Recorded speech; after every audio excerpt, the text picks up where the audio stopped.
Well, Pop has known it pretty good for a long time. One of the best franchises in the league.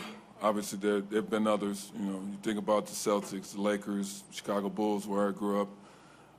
But there's been other teams. But I think, his standard is pretty good. He's done it for a long time, and he's done it the same way. And I think a lot of organizations strive to try to have that kind of success. I'm sure it's a bar that every team wants to reach. But I have a lot of respect for Popovich, and he's coached it the right way. It's funny, you hear stories about how he treats the star players. He treats everybody the same. He gets on Tim Duncan. He got on David Robinson. No player is not coachable. And I think that more than anything, that's what I respect about him. He coaches the way he wants to coach, and he coaches every player the same way. And I hope that we can get to that point here as well.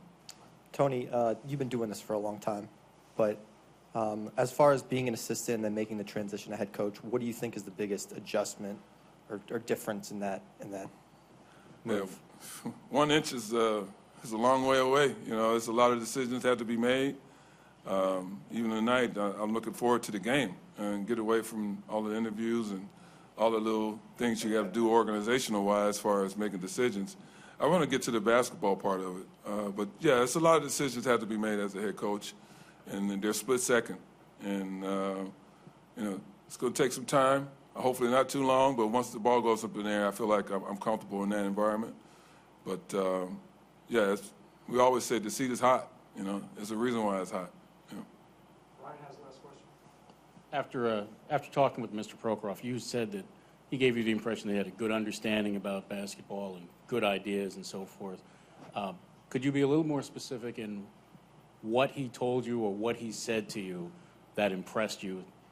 And on a micro scale, did he say that development and assessment of the younger guys is something that he's taking seriously and wants to see from you? I'll just say this. I think that he wants to see these other assets on the roster play. No particular person in general. He wants to see what he has. And I think this is a good period to find out what the Sergeys can do, eventually what the Chris McCullers can do. Hopefully we can get Rondé back before, it's too late in the season. Let's find out what kind of talent base we have. Obviously, we want to play at a pace that's exciting, that the fans can get behind. But I think he understands that that's the style of play that most teams are trying to get to.